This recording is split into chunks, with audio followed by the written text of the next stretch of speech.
What's going on? Welcome back to the channel. Today, you and I are going to be talking about vibration plates. I got a question on my Instagram Q&A from Jen Feldman. She was saying that vibration plates are all over her feed and she wanted to know if they're good or not. And the truth is, as I'm sure you might have seen, especially if you're involved in fitness, that vibration plates are everywhere. So in this video, I want to go over the science of vibration plates so you can understand the truth about whether or not they are actually worth the money.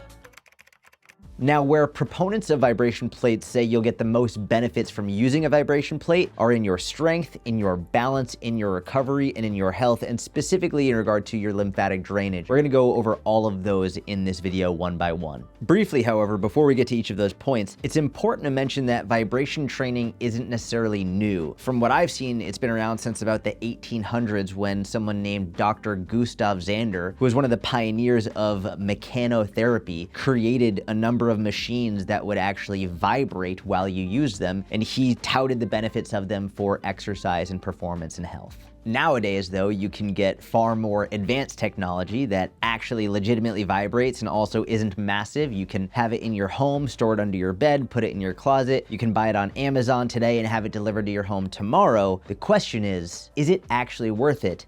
And does it even work?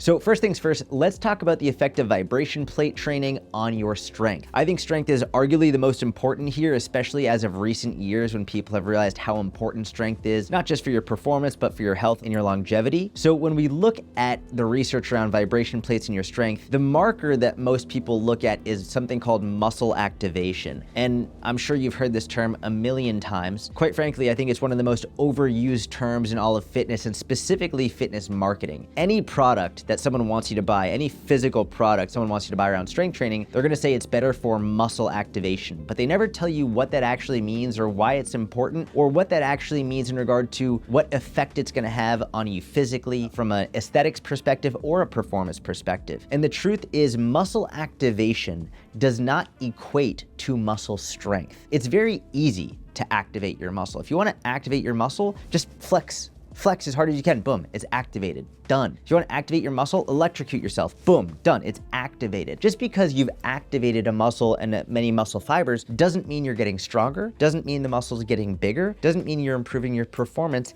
None of that comes from a simple muscle activation. The only way to get stronger over time is through something called progressive overload. If you don't know what that is, I have an entire video explaining everything you need to know about progressive overload. The link is in the description. When we look at vibration plate training, well, yes, it absolutely will activate your muscles because you're fucking using them. You're not actually progressively overloading unless you're adding more weight when you're doing it. And vibration plates, especially the ones that you're gonna get on Amazon and most places, they're not made to carry a lot of extra weight. They're made to be done with basically your body weight. And while you can get marginally stronger and you can marginally improve the movements that you're doing, a lot of it is done stationary in one spot while the plate is vibrating. So the truth is, when it comes to improving your strength, not only are vibration plates marginally effective at best, but you will get infinitely better results from just simple standard strength training. And I'm specifically using the term strength training, not weightlifting, because you don't need to lift weights in order to get stronger. You can do other types of training to improve your strength. For example, if you have an elderly individual, and I'm bringing up elderly people specifically because that's one of the largest groups that are targeted for vibration plates. You could take an elderly individual and they could just do a lunge on the ground. They don't need to be standing on a vibrating platform, which is often expensive, takes up a lot of extra space. And if it's not going to give you any extra benefit, why don't you just have them strength train, just do a lunge on the ground and get stronger there? They could slowly increase weight if they wanted to with light dumbbells or light ankle weights or even holding a backpack or cans of soup. They can progressively overload without lifting a lot of heavy weights. And then they can also just stand in that one spot, or they could actually dynamically move around the room rather than being forced to stand on a vibration plate. While vibration plates might lead to more muscle activation relative to sitting on your ass on the couch and doing nothing, you will get equal, if not more, muscle activation from standard strength training, in addition to the progressive overload that's actually gonna get you stronger, build more muscle, build more bone density, and have much better health benefits down the road. From a strength perspective, vibration plates,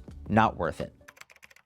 Moving on, let's go to balance, and let's look at specifically how vibration plates impact your balance. Now, we all know how important balance is, especially as you get older, but also for athletic performance as well. And what's really important to remember about balance is that improving it is demand specific. And what that means is this: if you get better at balancing on a vibrating plate, then you will now be better at balancing on a vibrating plate. But that doesn't necessarily transfer over to other areas of life where you're not on a vibrating plate. The same goes for wobble boards or things like Bosu balls, for example. When people stand on a Bosu ball and they say, I'm improving my balance. You're improving your balance on a wobbly surface, but in everyday life, you're not on a wobbly surface unless like you live on a boat or something. Even ice, for example, isn't wobbly, it's slippery, but ice is still stable, assuming you're not falling through and going into a frozen lake or something. Either way, if you want to improve your balance, you want to do demand-specific drills that are relevant to what you face in everyday life or in your sport-specific demand. So if you compete on a stable surface, then you should practice balance on a stable surface. If you walk on a stable surface, then you should practice on a stable surface. So if you want to improve your balance, should you be on a vibrating plate or should you just do it on a regular flat ground? If you want to get better at balancing walking upstairs, rather than getting on a vibration plate, why don't you just do step-ups, which is the most specific functional exercise you could possibly do to improve your balance as you walk upstairs. If you're an elderly individual, how about you just walk upstairs? Rather than going onto a vibration plate, which again costs more money, takes up space, and adds an extra risk because it's fucking vibrating, just do the demand that you need to improve, and that in and of itself is going to improve your balance. And the research is very clear on this. So when it comes to balance, vibration plates are not only overrated, I don't think they're worth it at all. Now let's talk about health, and we're gonna look at the effect that vibration plates can have on your health. And specifically, what people will look at here is something called lymphatic drainage. We hear this thrown around a lot in many different industries, whether it's yoga, massage, blah, blah, blah. Vibration plates have gotten a lot of steam behind them, a lot of energy behind them in regard to how they improve lymphatic drainage, which is a fancy way of talking about how your body can remove waste products and toxins from your body tissues. And the truth is, vibration plates can improve lymphatic drainage. They can. But do you know what improves lymphatic drainage significantly more? Exponentially more, like not even remotely close? Aerobic exercise. In other words, walking. So rather than standing on a fucking expensive vibrating plate that you've got to figure out where to store in your house, that you've got to spend a lot of money on, that you got to either charge or put batteries in, or probably gonna have to replace at some point, you could just go on a fucking walk for free and get exponentially better lymphatic drainage. And by the way, if you're concerned about that, please speak with your doctor. Don't take someone's advice on social media, Instagram, YouTube, whatever. I'm not giving you advice on lymphatic drainage. I'm just saying if we want to talk about the scientific facts around it, you'll get way more benefits specifically in regard to your health and lymphatic drainage from walking than you will from exercising on a vibration plate.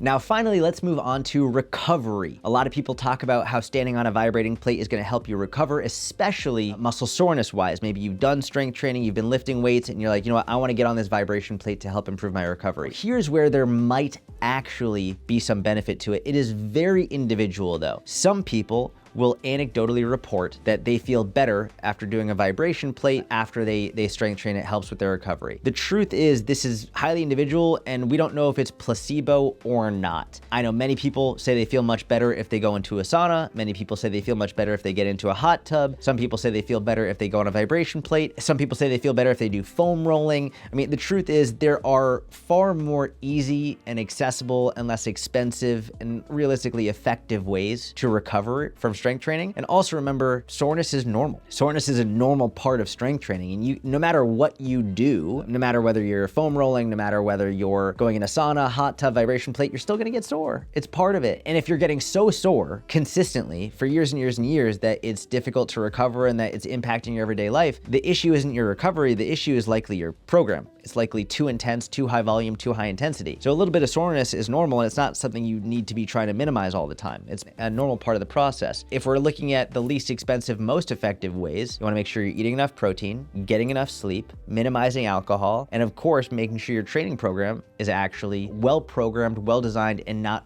overly demanding on you physiologically or psychologically from a central nervous system perspective either. With all that said, I hope that was helpful. If it was, please leave a comment, let me know, give the video a thumbs up, subscribe to the channel if you haven't already. And if you want help with your fat loss, I have a free calorie calculator. It'll tell you exactly how many calories and how much protein to eat every single day to lose fat sustainably and enjoyably. The link is in the description of this video. Have a wonderful day.